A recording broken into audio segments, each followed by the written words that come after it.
Hey, what's up interwebs? I'm that toy guy, and today we're going to be taking a look at Transformers Robots in Disguise Minicon Weaponizers Bisk. So here he is, and first we'll take a quick look at the box. So here is the box. You have Bisk up there looking all insane. You got Decepticon symbols all throughout. Free scan, if anyone wants it. You got picture result mode there. It says Transformers on the side. You got that same picture there, and it tells you that it's Warrior class. On the back, you have instructions, just some random stuff on my desk. Here's the picture of the toy in robot and vehicle mode, how he is compatible with the Minicons, and then instructions on the app and copyright information on the app. That's basically it for the box. So here's the toy.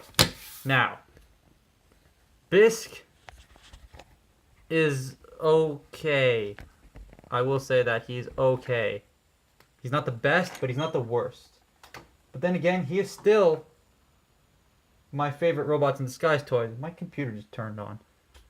He is still my favorite Robots in Disguise toy.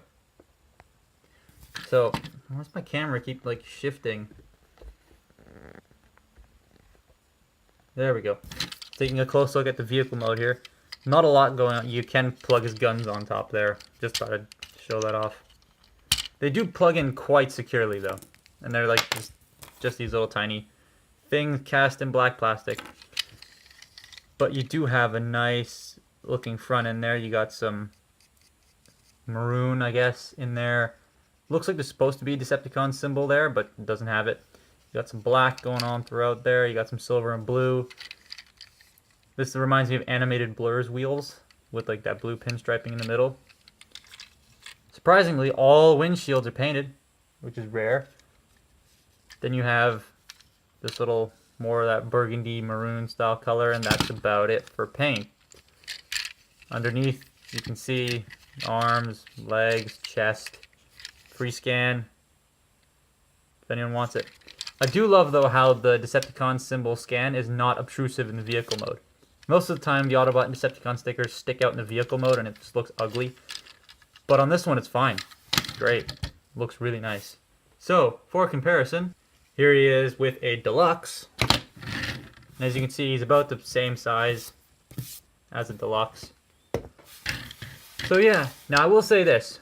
For a Warrior class figure, his transformation is actually kind of difficult. It's actually easy once you get the hang of it, but when you first get this toy and you first mess with him, it's a little bit difficult to do. So even though you get him packaged in robot mode, I will try my best to show off how that works. So first thing you want to do is you want to come to the sides here and bring this out. Now, these sections here were super duper tight on mine. When I first transformed this guy to vehicle mode, then when I was going back to robot mode, I could not get these undone. But over time, they have loosened up, so that's good. So you just want to do that on both sides right there. Then you want to come back here. This is the hard part. You want to pop this section up. There you go. This was the hardest part of the transformation to do when I first got this toy. I could not, like, this just pegs in there, and I could not get this to go up. So what I did was I shaved down the pegs here a little bit, and then I filed it with some very fine sandpaper to give it that shiny look back, and it works fine. I don't know if that's just a case of mine or if everyone's is like that, but I do recommend that you very, very finely shave that down. Not like a huge chunk, not even like a millimeter of plastic off there. So just take a little off and it will work perfectly fine. But getting back onto the transformation, you just want to unfold the legs, bring the foot down, unfold the legs, bring the foot down. Yes, he's very hollow from the other end. And close this back up. There you have his legs. All done. I spit on my camera. There we go. Now what you want to do is you want to come up top here and unpeg the claws, bring the hood up, and then split it.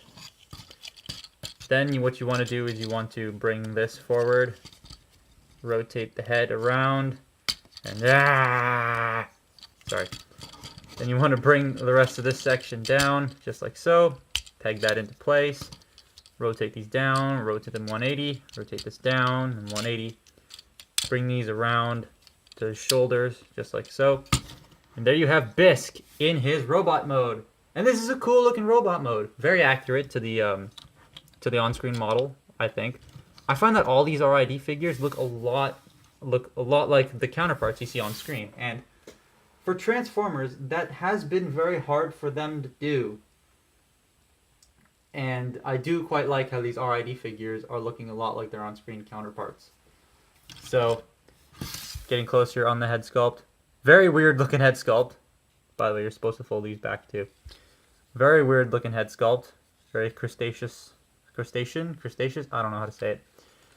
But you do have some nice black here, some black on the crotch, and that's about it for brand new paint. The rest is just cast plastic, which kind of sucks, but I'll probably end up buying the Repro Label set for this guy when I go to TFCon this year. But yeah, just overall, the claws are huge. Just overall, it's a very nice looking figure. I do quite like this guy's robot mode a lot.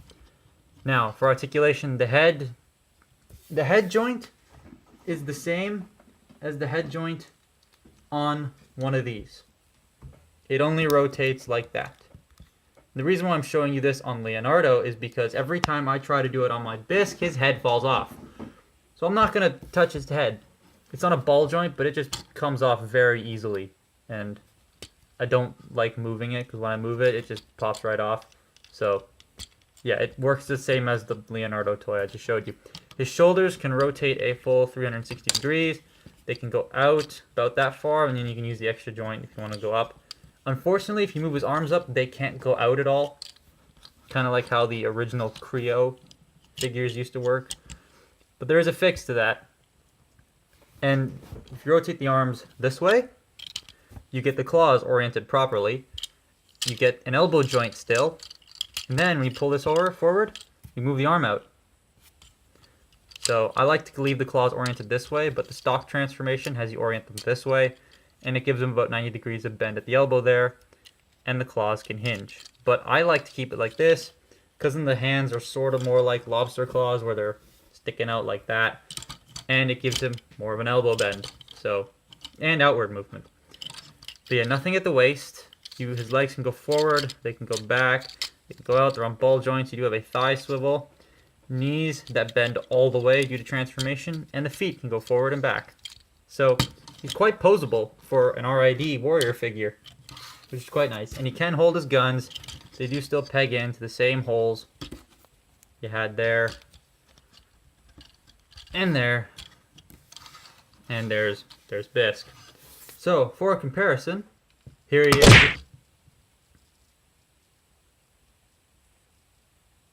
Okay. Well, that just happened. On-screen toy breakage. The wing fell off. That's a first. Normally this guy's head falls off or his arms fall off, and this is my third skydive. I keep having to put plasticine in the elbow joints and in the knees and the hips and in the head joint because it thickens up the joints to make them tighter. But the wings never, like, is that just like a... Okay, good. It just goes on like that. All right. Whew, that was weird. But yeah, here he is next to Skydive, who almost killed him. And Skydive is a whole head and a half taller than Bisk. Sorry about that there, my phone was running out of space, so I better wrap this up. Figure, really good, highly recommend it. Go out and buy this guy, he is really, really good, and probably he's my favorite RID figure. So that has been my look at the Transformers Robots in Disguise Warrior Class Bisk. And I'm that toy guy, and stay tuned for my next video.